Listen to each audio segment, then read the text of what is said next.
નમસ્કાર દર્શક મિત્રો, હું છું એન્કર અર્પિતા પટેલ। દેશભરના તાજા અને સચોટ સમાચાર આપણી ભાષામાં જોવા માટે A1 અભિક્રાઇમ ન્યૂઝમાં આપનું હાર્દિક સ્વાગત છે। હવે જોઈએ મુખ્ય સમાચાર।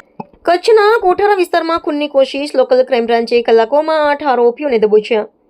માર્ગ બંધ કરવાના મુદ્દે થયેલા ઝઘડામાં હુમલો, હ્યુમન સોર્સ અને ટેકનિકલ માહિતીના આધારે લોકલ ક્રાઇમ બ્રાન્ચની ઝડપી કાર્યવાહી। કોઠારા પોલીસ સ્ટેશન વિસ્તારમાં થયેલા ખૂનની કોશિશના ગંભીર ગુનામાં લોકલ ક્રાઇમ બ્રાન્ચ પશ્ચિમ કચ્છ ભુજ દ્વારા ઝડપી અને અસરકારક કાર્યવાહી કરી ગણતરીના કલાકોમાં કુલ 8 આરોપીઓને પકડી પાડવામાં આવે છે।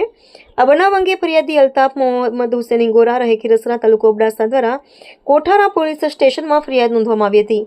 મિયાણી ગામે આવેલી પોતાની લીઝનો મુખ્ય માર્ગ આરોપીઓ દ્વારા હિટાચી મશીનથી બંધ કરવામાં આવતા ઝઘડો થયો હતો અને હુમલો કરવામાં આવ્યો હતો, જે અંગે કોઠારા પોલીસ સ્ટેશન ગુના રજિસ્ટર નંબર 0007/2026 BNS કલમની વિવિધ કલમે હેઠળ ગુનો દાખલ કરવામાં આવ્યો હતો। ગુનાની ગંભીરતાને ધ્યાનમાં લઈ શ્રી ચિરાગ કોરડિયા સાહેબ, પોલીસ મહાનિરીક્ષક અને શ્રી વિકાસ સુંડા સાહેબની સૂચનાથી લોકલ ક્રાઇમ બ્રાન્ચ પશ્ચિમ કચ્છ ભુજના પોલીસ ઇન્સ્પેક્ટર AM મકવાણા સાહેબ, police sub inspector Shri JB Jadav સાહેબ તથા police sub inspector Shri AMH Shinol સાહેબના માર્ગદર્શન હેઠળ અલગ અલગ ટીમો બનાવી હ્યુમન સોર્સ તથા ટેકનિકલ માહિતીના આધારે તપાસ હાથ ધરવામાં આવી હતી, જેના પરિણામે કુલ 8 આરોપીઓને ઝડપી લેવામાં આવ્યા છે અને આગળની કાયદેસરની કાર્યવાહી લોકલ ક્રાઇમ બ્રાન્ચ દ્વારા કરવામાં આવી હતી।